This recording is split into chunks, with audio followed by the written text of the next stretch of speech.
Munugode MLA Komatireddy Rajagopal Reddy ఉన్నాడు కదా, ఆయనే కాంగ్రెస్ పార్టీ మీద సంచలన వ్యాఖ్యలు చేసిండు. ఇప్పుడు కాంగ్రెస్ పార్టీ మీద ప్రతిపక్ష పార్టీ వాళ్ళో లేకపోతే ఇంకేదన్నా మేధావులో వాళ్ళు వీళ్ళు చేసుడు కాదు, వాళ్ళ పార్టీ ఎమ్మెల్యే వాళ్ళ పార్టీ మీదనే సంచలన వ్యాఖ్యలు చేసిండు. వాళ్ళ పార్టీ ఒక్కదాని మీద కాదు, వాళ్ళ సీఎం రేవంత్ రెడ్డి గారి మీద కూడా చేసిండు. ఈ మధ్య చూస్తున్నాం కదా మనం వరుసగా మూడోసారి అనుకుంటా ఈయన మాట్లాడు. గతంలో ఇప్పుడు మన సీఎం రేవంత్ రెడ్డి గారు ఏమన్నారు, 10 ఏండ్లు నేనే సీఎం గుంటా అని మాట్లాడిండు కదా. ఆ రోజు కాంగ్రెస్ పార్టీలో ఉన్న ఎవ్వరు కూడా మాట్లాడలే, కానీ ఈయన మాత్రం మాట్లాడిండు. బాగా చెప్తా ట్వీట్ చేసిండు. ఎట్లుంటావు నువ్వు 10 ఏండ్లు, ఏ లెక్కలుంటావు? కాంగ్రెస్ పార్టీ కార్యకర్తలు నాయకులు ఒప్పుకుంటారా? ఇట్లుంటుందా? అసలు హైకమాండ్ నిర్ణయం లేకుండా నీ అంతట నువ్వు మాట్లాడటానికి ఎవరు అన్న లెక్క డైరెక్ట్ వేసిండు ట్వీట్ అని. అసలు ఇది కార్యకర్తల మనోభావాలకి వ్యతిరేకంగా ఉంది ట్వీట్ అన్న లెక్క కూడా హైకమాండ్ నిర్ణయిస్తుంది. అసలు కాంగ్రెస్ పార్టీలో సీఎం ఎవరు ఉండాలి, లేకపోతే మంత్రి పదవులు ఎవరికి ఇవ్వాలి, ఆ లెక్కకు వస్తే ఎమ్మెల్యేలు ఎవరికి ఇవ్వాలి. అసలు వాళ్ళ పార్టీలో ఎట్లుంటుందంటే ఎమ్మెల్యే క్యాండిడేట్లు ఇప్పుడు పోటీ చేసేటప్పుడు ఎమ్మెల్యేలని అనౌన్స్మెంట్ ఉంటుంది కదా, అది కూడా వాళ్ళ హైకమాండ్ ఓకే చేయాలి. ఇప్పుడు ఇక్కడున్న ఎమ్మెల్యేకి కాంగ్రెస్ పార్టీ నుంచి టికెట్ తెచ్చుకోవాలనుకున్నారు అనుకోండి, వాళ్ళు ఏం చేస్తారంటే ఇక్కడున్న సీఎం, ఇక్కడ ఎవరైనా సీఎంలు ఉన్నారనుకోండి, ఇలా సీఎం రేవంత్ రెడ్డి గారు ఉన్నారు, రేపు ఇంకొకరు వస్తారు, ఆ సీఎంలను పట్టించుకోరు వీళ్ళు. హైకమాండ్ దగ్గరకు పోయి అక్కడ పైరవి చేస్తారు. అక్కడ చేసి అసలు చాలా సందర్భాలలో ఇక్కడ ఉన్న వాళ్ళకి తెలియదు, పీసీసీ అధ్యక్షుడికి లేకపోతే ఇక్కడున్న సీఎంలకి ఇంకొకరికి ఎవరికి తెలియదు, ఆ నుంచి చెప్పించుకుంటారు. చెప్పిన తర్వాత వాళ్ళు ఇక్కడ ఉన్న వాళ్ళకి ఫోన్ చేసి చెప్తారు, పలానా నియోజకవర్గంకి పలానా ఆయనను క్యాండిడేట్గా అనౌన్స్ చెయ్యిర్రి అని. చాలా సందర్భాలలో జరుగుతాయి, ఇట్లనే ఉంటాయి. అంతెందుకు నిన్నగాక మొన్న ఎమ్మెల్సీలది అనౌన్స్ అయింది కదా, అసలు ఆ రోజైతే రకరకాల పేర్లు రకరకాల ఊహాగానాలు వచ్చినాయి. కట్ చేస్తే ఏమొచ్చినాయి, అసలు మన సీఎం గారు ఒక లిస్ట్ ఇచ్చిర్రని ఇంకొక లిస్ట్ ఇచ్చారని తీస్తే లాస్ట్కు హైకమాండ్ లిస్ట్ దిగింది.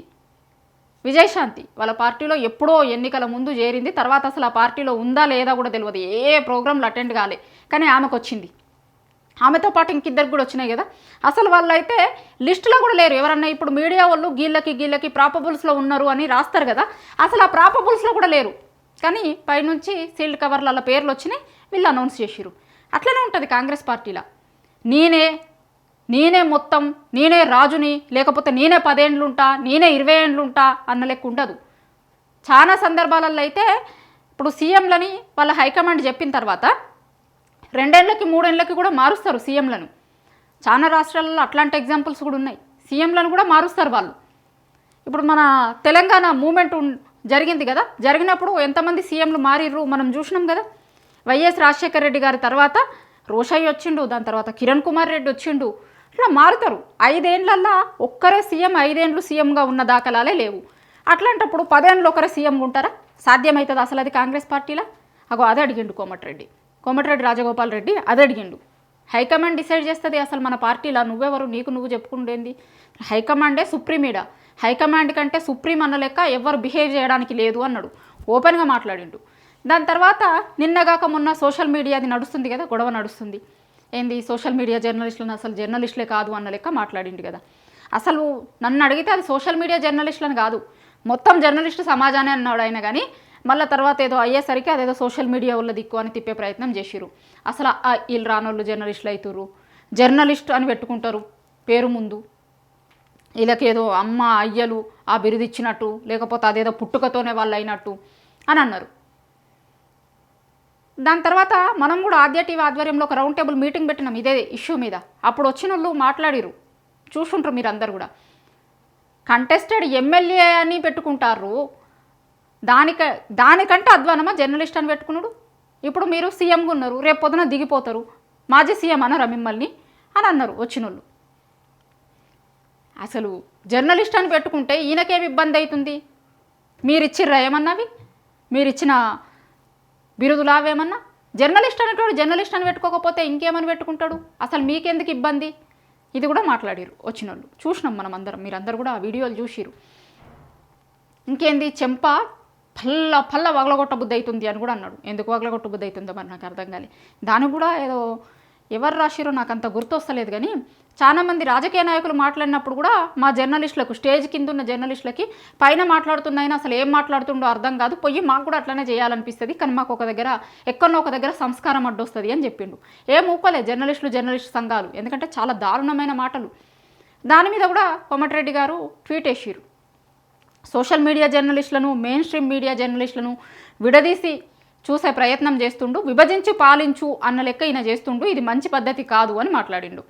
అసలు సోషల్ మీడియా జర్నలిస్టులే ఇవాళ రేపు ఏం జరుగుతుంది ఏంటిది అనేదాన్ని మొత్తం తెలంగాణకు కావచ్చు, సమాజంకి మొత్తం జరుగుతున్న విషయాలన్నీ ఉన్నట్లుగా ఈ మధ్య సోషల్ మీడియానే అందిస్తుంది అనేది కూడా చెప్పిండు. సోషల్ మీడియా జర్నలిస్టులకు నా మద్దతు అని కూడా చెప్పిండు, కుల్లా చెప్పిండు ఆయన క్లారిటీగా.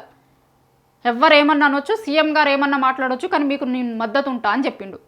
ఇవాళ మళ్ళొకసారి గదే దాన్ని మొన్న ట్వీట్ వేసిండు కదా, దాన్నే మళ్ళీ ఇవాళనే అఫీషియల్గా కెమెరాల ముందు మాట్లాడిండు. ఏం మాట్లాడిండు ఒక్కసారి వినుర్రి, దాని తర్వాత మార్చుకొని మీ హావభావాలు మార్చుకొని తక్కువ మాట్లాడి మంత్రివర్గంలో ఇంకా చాలా అందరికి మాట్లాడే అవకాశం ఇచ్చి మేధావులతో డిస్కస్ చేసి రాబోయే రోజుల్లో ఒక ఏమంటారు, ఒక మంచి ప్రశాంతమైన వాతావరణంలో, అంటే ఒక దాన్ని ఏమంటారంటే ఒక కూల్ మైండ్ తోటి, ఆవేశం అక్కర్లేదు.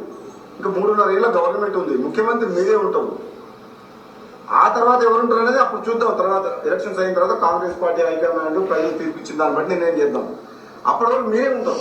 అప్పటిదాకా ఆవేశపడకుండా గంటలు మాట్లాడకుండా ఆ గంటలు అనే స్పీచ్లు తక్కువ చేసి పని మీద ఎక్కువ శ్రద్ధ చూపిస్తే మంచిదని చెప్పి నా సలహా. సీఎం గారికి కొన్ని సలహాలు ఇచ్చిండు. ముఖ్యంగా ఆయన ఇచ్చిన సలహాలలో ఏంది తెలుసా, భాష మార్చుకోర్రి అన్నాడు. ఇప్పుడు వేరే పార్టీ వాళ్ళు చెప్పిర్రు అనుకో, భాష మార్చుకోర్రి ఇంకొకటి అంటే, నేను కరెక్ట్గానే మాట్లాడుతున్నా, నా భాష మీద మాట్లాడటోళ్ళు అయ్యరా అది దాని లెక్క అంటారు. ఇప్పటికే సీఎం రేవంత్ రెడ్డి గారి భాష మీద ఎంతమంది మాట్లాడాలో అంతమంది అసలు రాజకీయ నాయకుడు లెక్క మాట్లాడుతుండు. ఇంకా ఈ రోజుకి కూడా ఏది పడితే అది మాట్లాడుతుండు, భాష మార్చుకోవాలని అందరు చెప్తారు. అందరు చెప్పుడు కాదు, ఇప్పుడు వాళ్ళ పార్టీ వాళ్ళు కూడా చెప్పారు, మీరు ఫస్ట్ మీ భాష మార్చుకోర్రి, మీ శైలి మార్చుకోర్రి, గంటలు మీరు ఒక్కడే మాట్లాడు కాదు. ఇంకా 3.5 ఏళ్ళు గతంలో చెప్పింది అయిన, ఇప్పుడు 10 ఏళ్ళు నేనే సీఎం ఉంటా అన్నప్పుడు మాట్లాడిండు కదా, 10 ఏళ్ళు ఎట్లుంటారు మీరు, హైకమాండ్ ఈ టర్మ్కి చేసింది కదా అన్న లెక్క. సో ఇప్పుడు కూడా ఏమంటాడంటే ఆయన 3.5 ఏళ్ళు ఇంకా మీరే సీఎం ఉంటారు, తర్వాత ఎవరు సీఎం అవుతారు అనేది హైకమాండ్ డిసైడ్ చేస్తుంది. గతంలో ట్వీట్ చేసిండు కదా, అట్లనే మళ్ళీ ఎవరు సీఎం అవుతారు అనేది హైకమాండ్ డిసైడ్ చేస్తారు. కానీ 3.5 ఏళ్ళు మీరే ఉంటారు కదా, కొంచెం నెమ్మదిగా మెల్లగా పక్కనోళ్ళకి కూడా మాట్లాడే అవకాశం ఇయ్యిరి, పక్కన మంత్రులు వాళ్ళు వీళ్ళు ఉంటారు కదా, వాళ్ళకు మాట్లాడే అవకాశం ఇయ్యిరి, మీ పద్ధతి మార్చుకోర్రి, మీ భాష మార్చుకోర్రి, మీ భాష సరిగా లేదు అని చెప్పిండు. ఓపెన్ ఏంది అంటే మీ ఎమ్మెల్యే చెప్తుండు, మీ ఎమ్మెల్యేనే మీ భాష సరిగా లేదు అని చెప్తున్నాడు. మనం ప్రభుత్వంలోకి రావడానికి ముందు కాంగ్రెస్ పార్టీగా కొన్ని హామీలు ఇచ్చినాం జనాలకి, ఆ హామీలు ఏమైనాయి, జనాలు అడుగుతున్నారు అని కూడా అంటున్నాడు ఆయన. ఇంకా చాలా విషయాల మీద మాట్లాడిండు. నేను ఈ ఒక్క క్లిప్పు మీకు ప్లే చేసిన, ఇంకా చాలా ఇష్యూస్ మీద మాట్లాడిండు ఆయన. చాలా రోజుల నుంచి మాట్లాడుతుండు, ఇట్లనే ఉంటే చాలా దారుణమైన రిజల్ట్ వస్తుంది అనేది ఆయన చెప్తుండు. లోకల్ బాడీ ఎన్నికలు ఉన్నాయి, మనం చేస్తాము అన్నవి 6 గ్యారంటీలు, 420 హామీలు ఇచ్చినాం, అవి కాకుండా ఇంకా చాలా రకాల హామీలు ఇస్తూ పోతున్నాం, కానీ ఏది కూడా గ్రౌండ్లో అయినట్టు కనిపిస్తలేదు. ఖచ్చితంగా జనాలు ఇప్పుడు ఊర్లలోకి పోవాలంటే ఆడికిడికి పోతే జనాలు అడుగుతున్నారు, తిరగబడుతున్నారు. జర గదాని మీద దృష్టి పెట్టుర్రి, మీ భాషని దాన్ని జర తగ్గించుకొని, మిగతా వాళ్ళ విషయాలకు పోవుడు తగ్గించుకొని, సోషల్ మీడియా వాళ్ళ మీద మాట్లాడు తగ్గించుకొని, లేదు అంటే ఇంకా వేరే వ్యవహారాలలో తగ్గించుకొని, మీరు మీ పరిపాలన మీద దృష్టి పెడితే మంచిగా ఉంటుంది, మీ భాషను కూడా మార్చుకుంటే మంచిగా ఉంటుంది, మీ శైలిని కూడా మార్చుకుంటే మంచిగా ఉంటుంది. జర దాని మీద దృష్టి పెట్టుకోర్రి, మీరు మిగతా విషయాల మీద దృష్టి పెట్టుడు కాదు, పాలన మీద దృష్టి పెట్టుర్రి, ఇస్తామన్న హామీల విషయంలో దృష్టి పెట్టుకోర్రి, కానీ అనవసరమైన విషయాలలో పెట్టకుర్రి. అనవసరమైన విషయాలలో పెడితే కనుక ఆయన లాస్ట్లో ఒకటి అన్నాడు, ఇప్పుడు 3.5 ఏళ్ళు మీరే సీఎం ఉంటారు, దాని తర్వాత ప్రజలు ఎవరిని డిసైడ్ చేస్తే వాళ్ళని. ఆ పదం నిజంగా చాలా లోతుగా దాని మీద అబ్జర్వ్ చేయాలి. ఎందుకంటే గిట్లనే ఉంటే కనుక కాంగ్రెస్ పార్టీని మళ్ళీ ప్రజలు అధికారం ఇయ్యరు మనకి ప్రజలు అనేది ఉన్నది. ఆయన మాట్లాడింది ఏదో మామూలుగా ఫ్లోలో మాట్లాడింది, ఆషామాషిగా మాట్లాడింది కాదు. 3.5 ఏళ్ళు మీరే సీఎం ఉంటారు, 3.5 ఏళ్ళ తర్వాత ఎవరు సీఎంగా ఉండాలి అనేది జనం ఎవరిని ఉండాలనుకుంటున్నారు అనే దాని మీద ఆధారపడి తర్వాత నెక్స్ట్ భవిష్యత్తు ఉంటుంది అన్నాడు. అంటే మనం గిట్లనే చేసుకుంటూ పోతే మళ్ళీ అధికారంలోకి రాము అని చెప్పిండు ఆయన. ఆయన చెప్పిన దాని అర్థం అదే. అంత పొడుగ్గా చెప్పకుండా చిన్నగా షార్ట్ కట్లో చాలా ఏండ్ల నుంచి రాజకీయాలు చేసిన వ్యక్తిగా, రాజకీయ అనుభవం ఉన్న వ్యక్తిగా, ఎందుకంటే గ్యారంటీలు, హామీలు, రేషన్ కార్డులు అన్నారు, ఇందిరమ్మ ఇండ్లు అన్నారు, ఇంకా చాలా చెప్పిర్రు. ఎట్లా ఉన్నాయి పరిస్థితులు ఊర్లల్లో నేను చెప్పాల్సిన అవసరం లేదు, మీ అందరికీ తెలుసు. ఊర్లల్లో అందరూ ప్రత్యక్ష సాక్షులు. ఈ రోజుకి పాత పెన్షనే ఇస్తుర్రు, ఈ రోజుకి కళ్యాణ లక్ష్మిలో తులం బంగారం లేదు, ఈ రోజుకి వీళ్ళు ఇస్తామన్న హామీలు ఏంది అమలైనయా అంటే నాకంటే ఎక్కువ జనంకే తెలుసు.